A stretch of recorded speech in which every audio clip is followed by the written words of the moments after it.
Hast du Angst vor dem Islam? Frauen müssen Kopftücher tragen oder alle müssen oder tötet die Kaffer. Warum? Das hatten wir vor 1000 Jahren mit den Kreuzzügen. Menschenköpfen, die Kaffer erschießen und so weiter. Frauen, die sich bis oben hin zumachen. Viele Menschen denken, dass sie sagen, okay, wenn ihr das Kalifat wollt, dann geht doch dahin, wo eure Religion auslebt und gründet doch da das Kalifat. Warum müssen sich Muslime vor der Kirche hinknien und dann Richtung zu Mekka beten? Finde ich provokant. Also ich bin ganz gegen den Islam und es ist die Hölle. Es ist für mich ganz schlimm, ich brauche Schlaftabletten. Ich verstehe nicht, warum die armen Frauen sich nicht zeigen dürfen, warum die so rumlaufen müssen. Das Tuch habe ich, also es ist ganz furchtbar. Wir sind erschaffen worden nackend und gehen auch nackend wieder. Da liegt mitten auf der Erde liegt jemand mit dem Teppich und betet. Also ich weiß nicht, wozu die noch beten. Menschen, die den Islam für sich ausschlachten und das Böse damit in die Welt setzen. Daher kann ich mir nicht vorstellen, dass es im Islam richtig sein soll, Menschen zu ermorden und zu sagen, dann komme ich zu den Jungfrauen in den Himmel.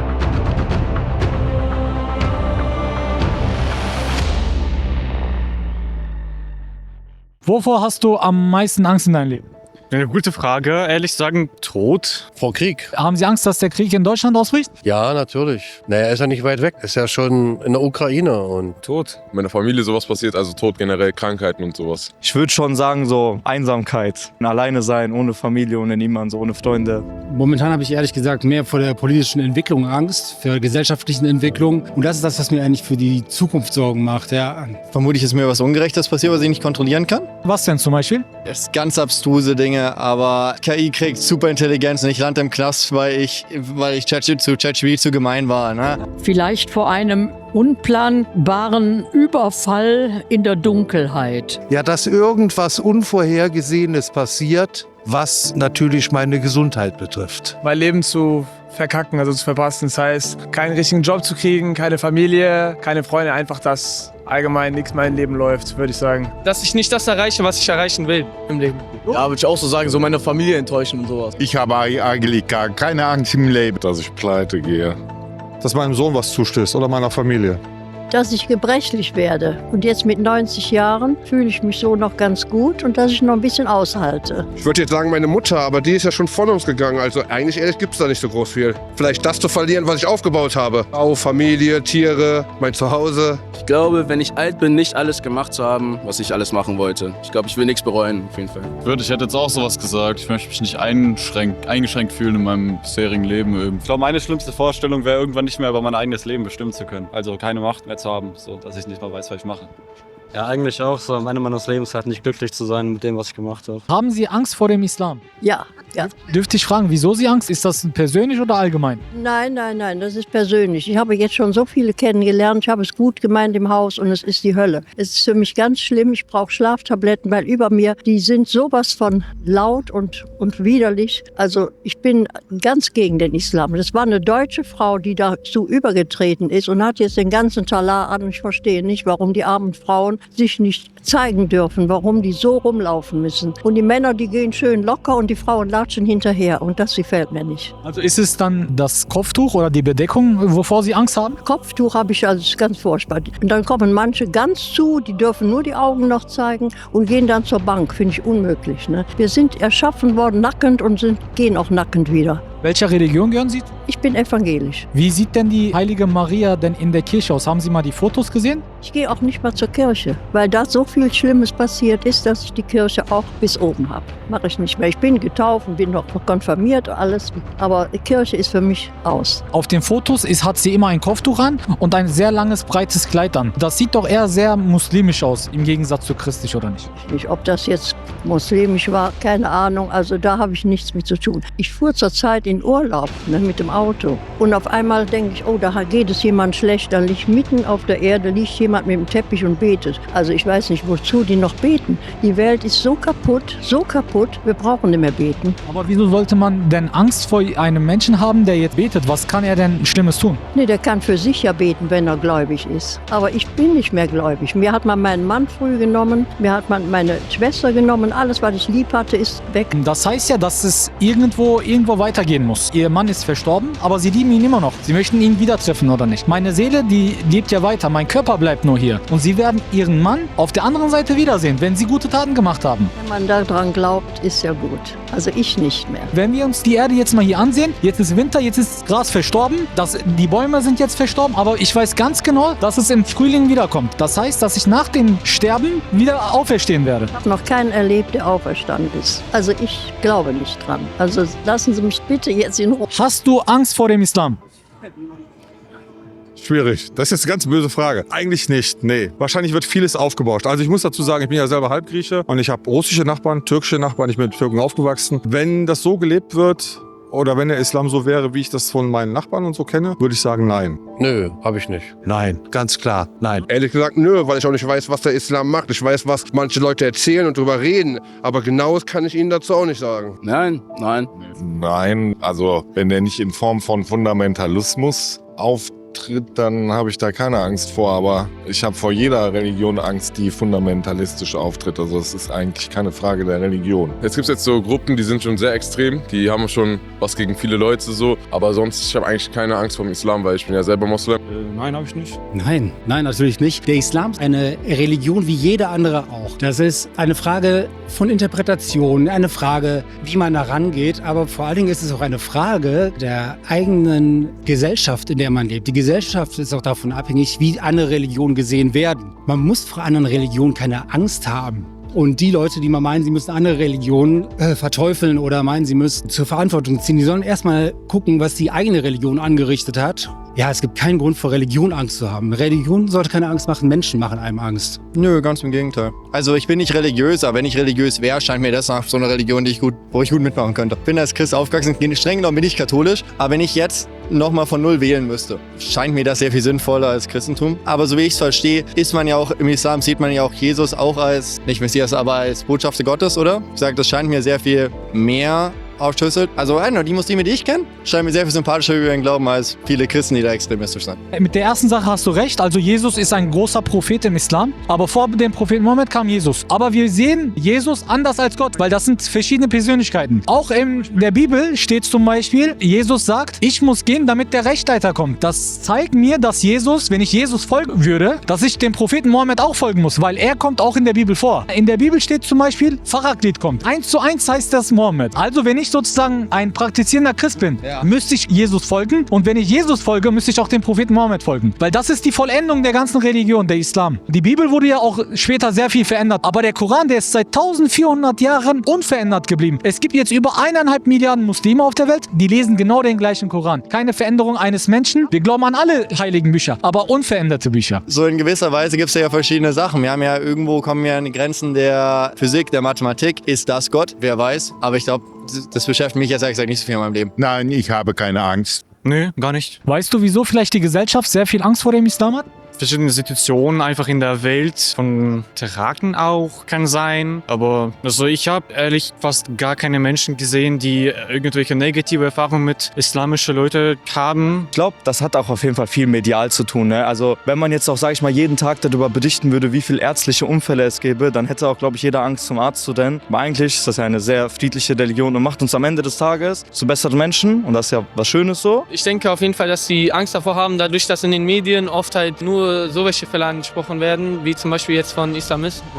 Ja, stimme ich auch zu. So, es gibt in jeder Religion gute und schlechte Menschen. Deswegen finde ich, sollte man es auf jeden Fall nicht auf die Religion schieben. Also ich könnte mir vorstellen, dass natürlich trotz der modernen Zeit viele Menschen mit Vorurteilen behaftet sind, die sich aber letztendlich, wenn man sich persönlich kennenlernt, überhaupt nicht bestätigt werden. Die negativen Gedanken. Engstirnige Leute, die keinen Bock auf Veränderung haben. Hast du positive oder negative Erfahrungen mit denen? Meistens positive. Ich habe selber islamische Freunde, ich bin in einer Klasse und deswegen ist gar kein Problem. Ist bei mir genau gleich wie bei ihm. Ich bin auch gleich Fußballmannschaft und so. Eher positive, neutral bis positiv, auf jeden Fall, ja. Bedingt. Haben Sie schlechte Erfahrungen gemacht mit den Menschen oder allgemein mit dem Islam? Nein, nur das, was in der Veröffentlichungen in Presse und so weiter zu lesen ist, bezüglich dieser Menschen, die den Islam für sich ausschlachten und das Böse damit in die Welt setzen. Nicht vor einem Moslem an sich, sondern es ist für mich eine Religion, einen Gott anerkennt, und von daher kann ich mir nicht vorstellen, dass es im Islam richtig sein soll, Menschen zu ermorden und zu sagen, dann komme ich zu den Jungfrauen in den Himmel. Das kann in meinen Augen nicht richtig sein und das kann nicht der Wille des Islam sein. Auch im Koran steht drin, wenn sie einen Menschen töten, ist es genauso, als ob sie die ganze Menschheit getötet haben. Also der Islam, der verbietet das. Das ist genau das Gleiche wie im Christentum und im Judentum. So sehe ich das auch. Das kann ich nur unterstützen. Das, was ich eben gerade gesagt habe mit den Anschlägen, das ist das Extrem, was es ja ganz früher im Christentum in den Kreuzzügen auch gegeben hat. Nur das war eine ganz andere Zeit und eine andere Denke als heute. Und es ist schade, dass durch diese Extremausfälle im Islam eine solche Denke bei uns einkehren könnte. Habt ihr positive oder negative Erfahrungen mit Muslimen gemacht? Menschen sind Menschen. Deswegen, ob Muslime, nicht Muslime, sind alle nett. Also viele sind nett. Und ich denke, vieles wird einfach aufgebauscht und vieles muss eben auch einfach nicht sein. Und ich finde, eine Oppression zu sagen, wenn der extreme Islam sagt, Frauen müssen Kopftücher tragen oder alle müssen oder tötet die Kaffer. Warum? Warum? Das hatten wir vor 1000 Jahren mit den Kreuzzügen, wo wir nach Jerusalem gezogen sind. Das ist 1000 Jahre her. Ich finde, heute muss man keine mehr seine Religion. Jeder soll glauben, was er will. Weißt du, solange du deinen Islam glaubst und machst und tust, was du willst, ist das doch in Ordnung. Wenn du mir nicht auf den Keks gehst, habe ich da kein Problem mit. Genau das Gleiche gilt aber auch für mich. Ich muss nicht irgendwie mit einer Kirchenglocke neben dir herlaufen und sagen, du musst an Jesus glauben. Da musst du es so sehen. Alles, was extrem ist, erzeugt auch Extreme. Es gibt genug Videos von, ich nenne sie jetzt mal Hassprediger aus irgendwelchen Moscheen oder sonst was, die dann sagen, Deutschland ist toll, aber Islam muss reagieren. In Hamburg, wo ausgerufen, wir wollen das Kalifat. Was soll das? Okay, wenn ihr das Kalifat wollt, dann geht doch dahin, wo eure Religion auslebt und gründet doch da das Kalifat. Hat kein Mensch was dagegen. Aber hier ist es eben nicht so. Dieses Gezwungene macht den Menschen einfach Angst. Es gibt zum Beispiel einen Vers, da steht, es gibt keinen Zwang im Glauben. Dann steht zum Beispiel auch, wenn sie einen Menschen töten, ist es genauso, als ob sie die ganze Menschheit getötet haben. Von den Extremisten falsch interpretiert und falsch ausgelegt. Aber das ist nicht Schuld des Islams, nicht von der Religion, sondern von den einzelnen Menschen. Es gibt sowohl in Deutschland, als auch in der Türkei, als auch in Griechenland oder auch in den anderen Ländern gute und schlechte Menschen. Nur ich kann das Land dann nicht direkt als schlecht darstellen. Warum müssen sich Muslime vor der Kirche hinknien und dann Richtung Mekka beten? Finde ich provokant. Genauso finde ich es genauso provokant, wenn der Muezzin ruft und dann läuft jeder mit dem Dudelsack rum und dudelt so lange in den Dudelsack rein, um den Muezzin zu übertünchen. Das sind alles provokante Aktionen, die einfach nicht sein müssen. Aber der eine fängt an, der andere sagt, wenn die das machen, mache ich das auch. Ich meine, guck dir an, was damals ISIS gemacht hat. Was da passiert ist. Und die haben ja eine extreme Ausrichtung des Glaubens gehabt. Menschen köpfen, die Kaffer erschießen und so weiter. Frauen, die sich bis oben hinzu machen. Guck dir an, was im Iran passiert. Die Menschen wollen das ja gar nicht. Welche Erfahrungen haben Sie mit Muslimen gemacht? Meine Tochter ist Türkin. Ich nicht, richtig, also Halbtürkin. Und ich war jahrelang in der Türkei als Gast in der Familie. Habe dort ehrlich gesagt auch nur die gute Seiten kennengelernt. Nie böswilliges Verhalten, nie intolerantes Verhalten. Der Islam und zum Beispiel das Christentum, die haben einfach einen gemeinsamen Ursprung. Wenn man sich mal darauf besinnen würde, anstatt auf die Unterschiede, wäre schon viel mit geholfen. Ne? Was haben Sie denn noch vielleicht für Fragen offen über den Islam?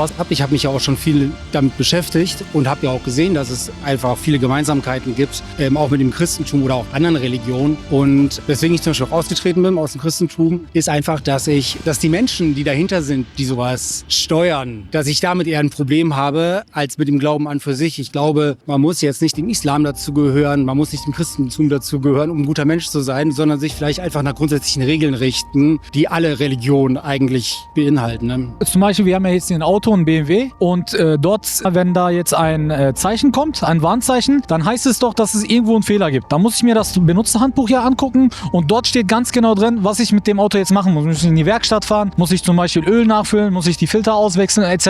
Also weiß ganz genau der Hersteller darüber, was am besten für das Auto ist. Jetzt gucke ich mir den Menschen an. Der Mensch ist eine super Maschine, viel komplexer als ein Auto. Dieses Produkt muss auch ein Benutzerhandbuch haben. Das war die Tora, das war die Bibel und am Ende ist es dann der Koran gewesen, also der Islam. Das ist die Vollendung der ganzen Religion gewesen, die Gott herabgesandt hat. Ich als Mensch kann nie wissen, was gut oder schlecht ist für mich, weil der Mensch, der lernt immer jeden Tag dazu. Ob er 60 ist, 70, 80, 90, aber etwas 100% richtig ist, weiß nur der Hersteller von mir. Und deswegen muss ich mir dieses Handbuch angucken, also den Koran, was er über mich genau sagt, was gute und schlechte Taten sind, damit ich auf der anderen Seite zur Rechenschaft gezogen werde. Ob ich jetzt ins Jenseits komme oder in die Hölle komme. Das ist ein sehr schönes Beispiel. Der Mensch hat auf dieser Welt, hat das Paradies ja schon bekommen. Wir könnten alle Paradiese stehen. Wir haben 2026, wir bräuchten auf der Welt keinen Hunger mehr haben, wir bräuchten keine Armut mehr haben, wir bräuchten das alles gar nicht mehr. Die Hölle machen wir uns selbst. Kann sein, dass sich Gott das ansieht und wir haben einen Verstand bekommen. Wir haben alles bekommen, was wir bräuchten, um paradiesisch zu leben. Wir machen uns die Hölle selbst. Deswegen, wir müssen einfach die Verantwortung bei uns selbst suchen für die Art und Weise, wie wir leben. Also ich muss ja aber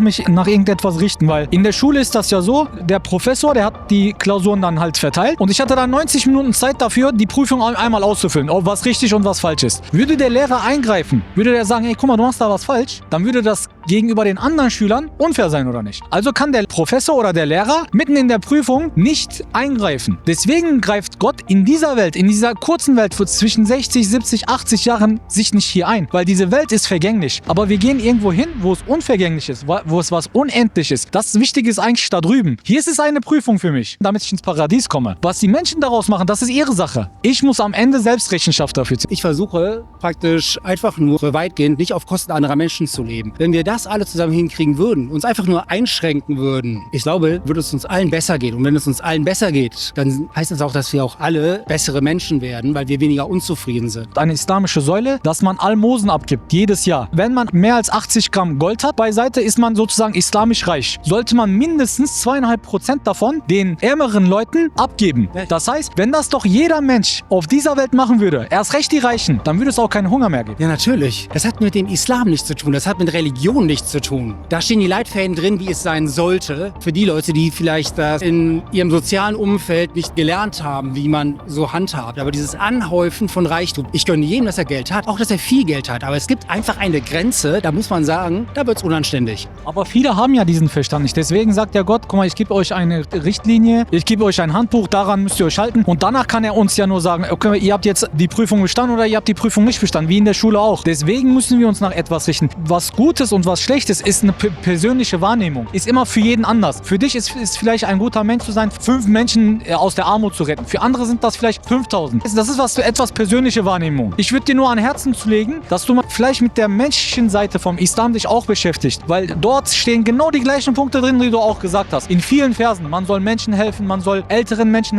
helfen, man soll gegenüber ihren Eltern sehr höflich sein, freundlich sein, weil die brauchen diese Zuneigung, die brauchen dieses Mitleid, diese Trösten und so weiter. Und dieses Menschliche ist immer im Vordergrund des Islam. Vielleicht wird das nicht überall zu 100%ig ausgelebt, ja, weil wir Menschen sind, weil wir Fehler machen. Aber der Islam sagt uns zu 100%, wie ein perfekter Mensch auszusehen hat. Ich bin zwar kein Moslem, aber ich habe auch überlegt zu konvertieren. Auch, ja. Was hindert dich daran zu konvertieren? Was hast du denn noch für Fragen offen, dass du den Islam übertretest? Ich habe eigentlich gar keine Fragen. Ich habe viele Freunde, ich habe die auch viele Sachen gefragt und die meinten, ja, ich soll es machen, deswegen. Warum wartest du dann noch?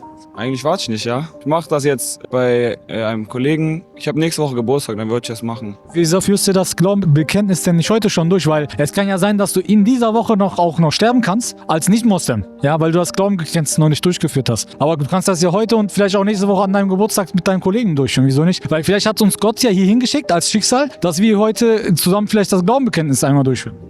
Stimmt, ja, ich weiß nicht. Hier? Ja. Ich weiß nicht, ja. Ich bin mir nicht sicher. Eigentlich glaubst du ja schon daran. Du glaubst ja auch schon an Gott. Du glaubst ja auch schon an, dass der Prophet Mohammed ein Prophet ist. Du hast das ja im Herzen ja schon durchgeführt. Du musst das nur mündlich einmal nur durchführen und das war's dann eigentlich auch. Ja, aber ich wollte es eigentlich mit einem anderen Freund machen. Deswegen, ich weiß nicht, ob ich es jetzt machen sollte.